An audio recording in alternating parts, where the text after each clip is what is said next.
তো আজকে আমি শুরু করছি যে শব্দার্থ তত্ত্ব বা শব্দবিজ্ঞান। এবার শব্দার্থ তত্ত্ব কী? শব্দার্থ তত্ত্ব হলো ভাষা বিজ্ঞানের আরেকটি শাখা। একটা শাখা তো ধ্বনি বিজ্ঞান, আরেকটা শাখা হচ্ছে শব্দবিজ্ঞান। এই শব্দবিজ্ঞানের এই শাখায় কি হয় না, শব্দার্থের অর্থ, তার পরিবর্তন, তার ব্যবহার নিয়ে গবেষণা হয়। কি হয়?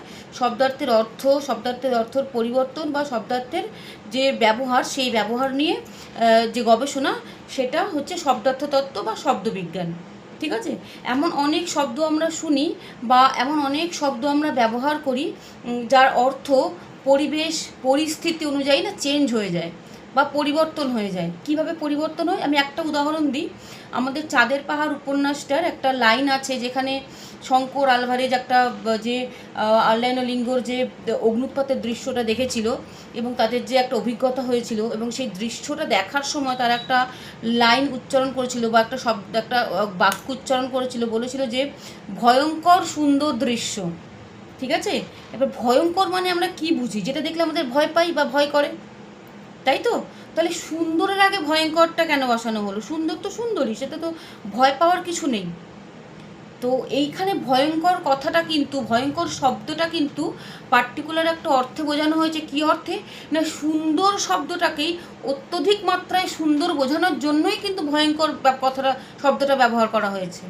এখানে ভয়ঙ্কর সুন্দর মানে সুন্দরটা যে ভয়ঙ্কর সেটাও হতে পারে। মানে এমন একটা তারা কিছু দেখেছে যেটা খুব ভয়ঙ্কর, সেটা কোনো কিছু অনিষ্ট করতে পারে বা বিনষ্ট করতে পারে, কিন্তু তার দৃশ্যটা এতটাই সুন্দর, সেই সুন্দর দৃশ্যটাকে জোর দিয়ে অতিমাত্রায় সুন্দর বা সৌন্দর্যের যে মাপকাঠি সেটা ছাড়িয়ে যদি কিছু বলার থাকে, সেটা বলতে গিয়ে তারা কিন্তু এই ধরনের শব্দ উচ্চারণ করেছে, যে ভয়ঙ্কর সুন্দর দৃশ্য। ঠিক আছে? তো এটা একটা আমি উদাহরণ বললাম। তো এই যে শব্দের অর্থ, শব্দের পরিবর্তন, শব্দের ব্যবহার বা শব্দের এই যে এগুলো নিয়ে যে গবেষণা, সেগুলিকে বলা হয়েছে শব্দার্থ তত্ত্ব। তো এটা আমাদের সিলেবাসের বিষয় নয়। আমাদের সিলেবাসের বিষয় হচ্ছে শব্দার্থ। যে 4টে ভাগ আছে, 4টি নয়, অনেকগুলো ভাগ আছে সাহিত্যের ইতিহাসে। তো আমরা 4টি ভাগ শুধু আমাদের সিলেবাসে আছে, সিবিএসসি সিলেবাসে। কি কি আছে? শব্দার্থের প্রসার বা বিস্তার, শব্দার্থের প্রসার বা বিস্তার, শব্দার্থের তোর সংকোচন বা ছোট হয়ে আসা, শব্দার্থের উৎকর্ষ, শব্দার্থের অপকর্ষ। ক্লিয়ার? তো এই 4টে আমাদের সংজ্ঞা পড়তে হবে এবং তার সাথে সাথে উদাহরণ পড়তে হবে, এছাড়া আর কিছু নেই। এই 4টে শব্দার্থ তত্ত্বের যে 4টে ভাগ আছে, শব্দের বিস্তার, শব্দের বিস্তার, শব্দের সংকোচন, শব্দের উৎকর্ষ, শব্দের অপকর্ষ। ঠিক আছে? তো এই 4টে ভাগ আমাদের পড়তে হবে। 4টে ভাগের মধ্যে প্রথম একটা ভাগ হচ্ছে আমাদের যে শব্দার্থের প্রসার বা বিস্তার।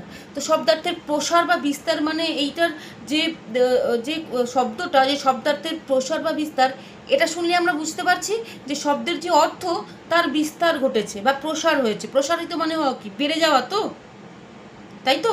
বেড়ে যাওয়া। তো শব্দার্থের বিস্তার মানেই তাই। এইবার এই শব্দগুলো বা এই ভাগগুলো যাতে গুলিয়ে না যায়, তাই আমি একটা কথা বলে রাখছি যে যখন যে সংজ্ঞাটা লিখবে সেটা কিন্তু সেটা ব্যবহার, তার ব্যবহারিক যে রূপটা, সেটা বর্তমানে আমরা কিভাবে ব্যবহার করছি সেটার ওপর জোর দেবে। যেমন শব্দার্থের বিস্তার মানে বর্তমানে কোনো কোনো শব্দের এমন অর্থ আছে যার এখন বিস্তার ঘটেছে। যদি আমি সংজ্ঞায় বলতে চাই, তাহলে সংজ্ঞায় এইভাবে বলবো যে কোনো শব্দ যখন তার আদি অর্থ বা ব্যুৎপত্তি অর্থ ত্যাগ করে নতুনভাবে, নতুন রূপে শব্দের অর্থের বিস্তার লাভ করেছে বর্তমানে, সেই শব্দগুলোকে শব্দার্থের প্রসার বা বিস্তার বলে। যদি আমি উদাহরণ দেখি, তাহলে উদাহরণ দেখব হচ্ছে গাং। গাং কথার মানে হচ্ছে গঙ্গা। গাং কথার যে আদি অর্থ বা মূল অর্থ সেটা হচ্ছে গঙ্গা। ঠিক আছে? কিন্তু এখন গাং মানে আমরা বুঝি যে কোনো নদী। তাহলে অর্থটা কি? বিস্তার হলো। আগে গাং মানে কি বোঝাতো? একটাই নদী বোঝাতো। এখানে একক সংখ্যা, একটা মাত্র নদীকে বোঝাতো। ঠিক আছে? আর এখন গাং মানে কি বোঝানো হচ্ছে? গঙ্গা নদীকে, সরি, এখন গাং মানে বোঝানো হচ্ছে যে কোনো নদীকে বোঝানো হচ্ছে। এখানে হচ্ছে শব্দের বিস্তার ঘটো। যে কোনো নদী মানে আমরা যে কোনো গঙ্গা, ভাগীরথী, যমুনা, সরস্বতী, কৃষ্ণা, কাবেরী, তোর্ষা, যে কোনো নদীকেই আমরা গাং বলতে পারি। তো নদীর তো এটা বিস্তার হলো, যে কোনো নদীকে বলা যায়। আর আগে শুধু গঙ্গা মাত্র একটি নদীকে বলা যেত, এটা শব্দের অর্থের বিস্তার হলো। তো এটাকে বলা হচ্ছে শব্দের প্রসার। ঠিক তার উল্টো কি বলছে? শব্দের সংকোচ বা সংক্ষেপ। সংকোচ মানে কি? আমরা জানি সংকুচিত হয়ে আসা মানে ছোট হয়ে আসা। তাহলে শব্দের সংকোচ কি? শব্দের সংকোচ একই রকম, ঠিক যেমন শব্দের বিস্তার ঠিক তার উল্টোটাই হবে। অর্থাৎ কোনো শব্দ যদি তার মূল অর্থ বা আদি অর্থ ত্যাগ করে ছোট বা সংক্ষিপ্ত আকারে প্রকাশিত হয় বা ব্যবহার করা হয়, তখন তাকে আমরা বলি শব্দার্থের সংকোচন বা শব্দার্থের সংক্ষেপ। এবার আমরা যদি বলি যে এর উদাহরণ কি, উদাহরণ হচ্ছে একটা খুব সুন্দর উদাহরণ হচ্ছে অন্ন। অন্ন মানে আমরা কি বুঝি? এক কথায় ভাত বুঝি, তাই তো? অন্ন মানে আমরা কি বুঝি? ভাত। কিন্তু অন্নটা এখন শুধুমাত্র ভাত বুঝি। অন্নর আদি অর্থ হচ্ছে যে কোনো খাদ্যদ্রব্য। বুঝতে পারলাম? অন্নের আদি অর্থ বা মূল অর্থ যে কোনো খাদ্যদ্রব্য, অর্থাৎ যে কোনো খাদ্যদ্রব্যকে আমরা অন্ন বলি, বলতে পারতাম। এখন অন্ন মানে শুধু ভাত, অন্য কিছু নয়। তা এটা অর্থটা সংকুচিত হয়ে আসলো। আগে অনেকগুলো খাদ্যদ্রব্যকে বোঝানো হতো, এখন একটাই খাদ্যদ্রব্যকে বোঝানো হয়, সেটা হচ্ছে ভাত।